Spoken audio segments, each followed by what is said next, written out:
Regresamos a Argumentos. Gracias por seguir en sintonía de este espacio a través de la señal de Globovisión. Señalaba antes de irnos a la pausa las circunstancias históricas de 1957, 1958. Yo le preguntaba que, bueno, revisando la historia a veces encontramos errores o encontramos circunstancias similares, ejemplos o aprendizajes que quedaron, ¿no? Tanto para quien gobierna como para quienes les adversan. ¿Cuáles serían esas lecturas de las enseñanzas que puede dejar 1958? Tú ves, por ejemplo, para quienes no tuvimos la oportunidad de vivirlo como protagonistas ni ejerciendo ninguna actividad, porque en el caso mío, en ese momento yo tenía apenas 9 años, pero yo vivía en La Pastora. Mi papá fue fundador del Partido Comunista. En mi casa que tuvo un papel fundamental. Sí, en mi casa iban muchos dirigentes y militantes del Partido Comunista. Y bueno, se produce el hecho del plebiscito. Todo el mundo ve que la gente no va a votar, como fue convocada. Este fue un error de Pérez Jiménez. Pérez Jiménez en aquel momento se dice, de acuerdo con la historia, tenía un control absoluto sobre las Fuerzas Armadas. Sin embargo, bueno, se produce el hecho del 1 de enero, que fracasa la intentona, el alzamiento. Hay una anécdota que yo lo he hecho en otras oportunidades, que es que estaban escondidos por allá por los altos mirandinos Pompeyo Márquez y Eloy Torres. Y a las 6 de la tarde del 1 de enero llega Pompeyo y le dice, bueno, Eloy, nos fregamos, 10 años más de dictadura. El 1 de enero a las 6 de la tarde. ¿Qué ocurrió?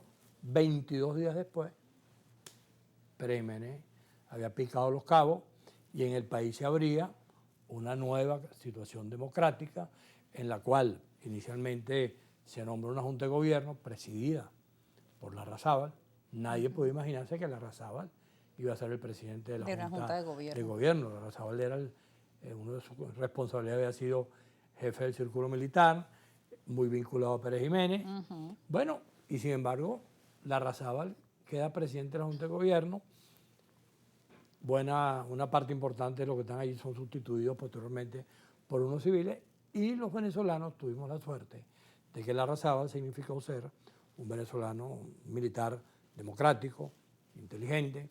Se hicieron las elecciones unos 9 meses después y finalmente comienza la etapa del año 58 con la victoria de Rómulo Betancourt y Larrazábal participa como candidato. Todo eso son ejemplos de cómo alguien cree que no iba a pasar nada, Pérez Jiménez, e hizo lo que hizo. Se produjeron las consecuencias que se produjeron, porque no fue que un factor o fulano, mengano, no.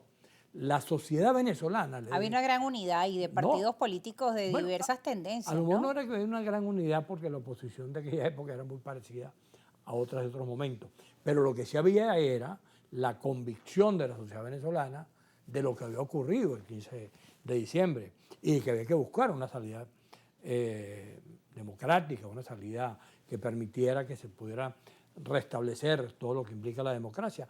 Y entre todos, incluidos Pérez Jimenistas, se produjo la situación que obligó a Pérez Jiménez a montarse en el avión en la Vaca Sagrada e irse de Venezuela. Bueno, eso no es ahí el único sitio donde ocurre. Precisamente el 28, el 29 de julio, se produjo también una situación parecida en otro país donde después de 15 años de gobierno, país africano, se genera una situación de violencia también. Hay una cantidad de muertos sumamente importante y finalmente, 15 días después, la mitad de las Fuerzas Armadas se pasa al bando que está protestando y se juramenta un nuevo gobierno. La historia de la humanidad está llena de cualquier cantidad de ejemplos que pudiéramos ir buscando. Entonces, en este caso, ¿por qué estamos hablando de esto?